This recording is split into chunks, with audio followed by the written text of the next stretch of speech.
1994, Ukraine holds the third largest nuclear arsenal on Earth, bigger than Britain, France, and China combined. It gives that arsenal up voluntarily. In return, it gets what looks like an ironclad guarantee, a signed document in which Russia, the United States, and the United Kingdom commit to protecting Ukraine's territorial integrity. 30 years later, one of the signatories of that document, the very first one to sign it, invades Ukraine. So what actually happened in between?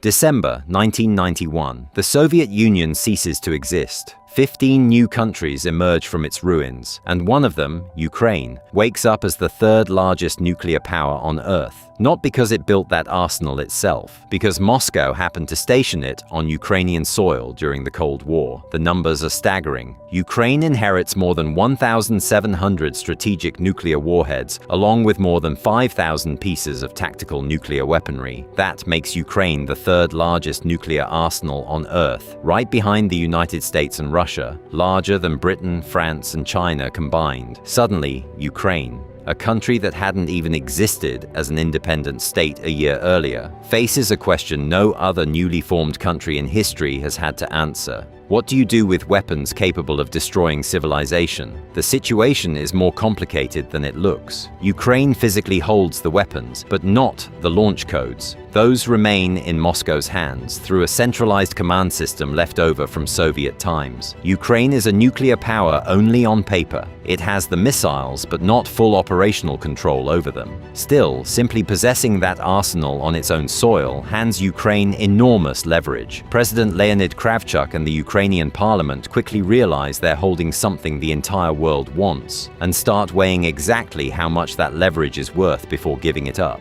Washington and Moscow watch with growing alarm. A world that had just breathed a sigh of relief at the end of the Cold War suddenly faces a scenario with 4 nuclear powers on former Soviet territory instead of 1. Russia, plus Ukraine, Belarus, and Kazakhstan. Nobody in Washington wants a world where the Cold War's nuclear balance shatters along with the Soviet Union itself.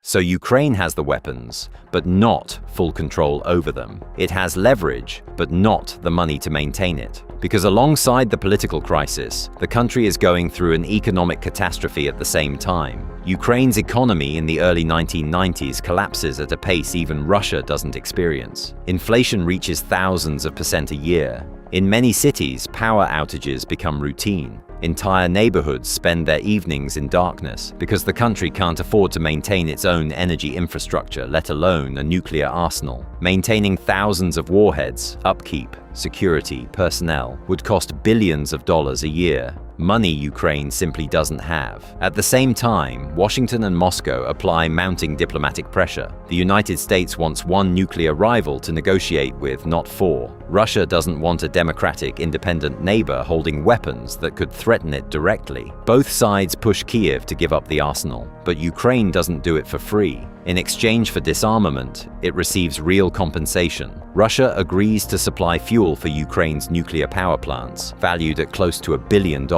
plus partial forgiveness of the gas debt Ukraine owes Moscow. For a country without power and without money, this isn't just a political gesture. It's real, needed help. December the 5th, 1994, in Budapest, Ukraine, Russia, the United States, and the United Kingdom sign a document that will go down in history as the Budapest Memorandum. Ukraine agrees to transfer its entire nuclear arsenal to Russia for dismantling. In return, the 3 powers, Russia, the US, the UK, commit to respecting Ukraine's independence and borders, and to refrain from threatening or using force against it. But there's one word in that agreement that will carry enormous weight a quarter century later. It's not a treaty, it's a memorandum, a political document, not a legally binding military alliance. A distinction that in 1994 seems like a technicality. No one yet knows how much it will end up mattering.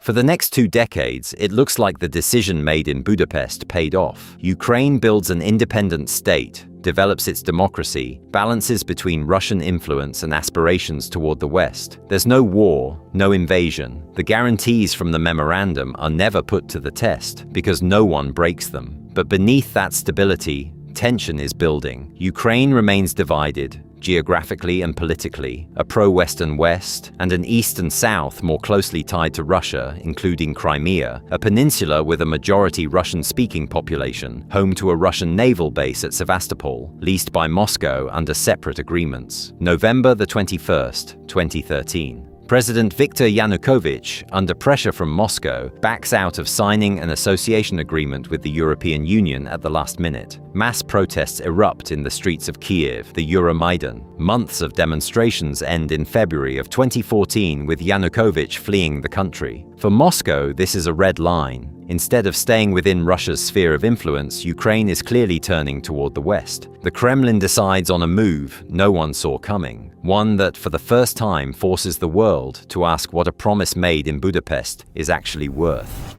Late February 2014, armed men without military insignia, later dubbed Little Green Men by the media, seize key government buildings and airports across Crimea. Moscow officially denies their Russian soldiers. Weeks later, on April the 17th, during his annual televised call-in with citizens, Putin himself admits, "Of course, our servicemen stood behind Crimea's self-defense forces, but by then, the decision has already been made." March the 16th, a referendum is held in Crimea on joining Russia, carried out under the watch of armed soldiers without international observers, and considered illegitimate by most of the world. The official results claim nearly 97% voted in favor of joining Russia. 2 days later, Putin signs a treaty formally annexing Crimea into the Russian Federation. It's the first direct violation of the Budapest Memorandum by one of its own signatories, and by the very one that signed it first. The world's response is firm rhetorically, but cautious in practice. The United States and the European Union impose economic sanctions on Russia, but none of the powers that guaranteed Ukraine's territorial integrity in exchange for its nuclear arsenal send troops to defend it. The security guarantees Ukraine had explicitly asked for in Budapest 20 years earlier turn out to be far weaker than an actual military alliance. At the same time, in eastern Ukraine's Donbas region, fighting breaks out between Ukrainian forces and Russian-backed separatists. A war that will officially never be called a war with Russia will drag on for the next 8 years, costing tens of thousands of lives before the world fully understands what it actually was.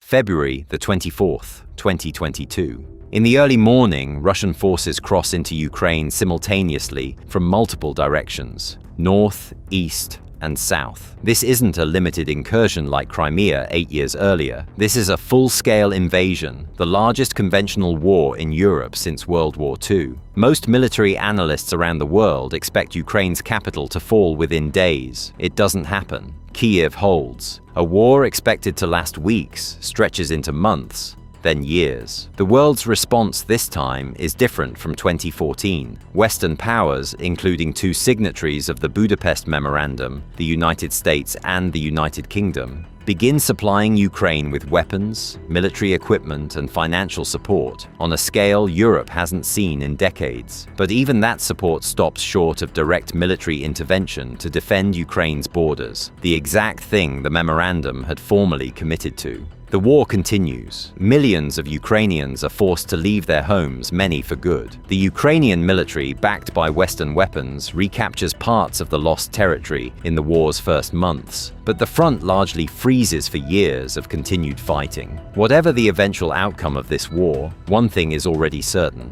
The very fear Ukraine had when signing the memorandum in 1994, none that a paper guarantee would prove worthless in the face of a real threat, has become reality.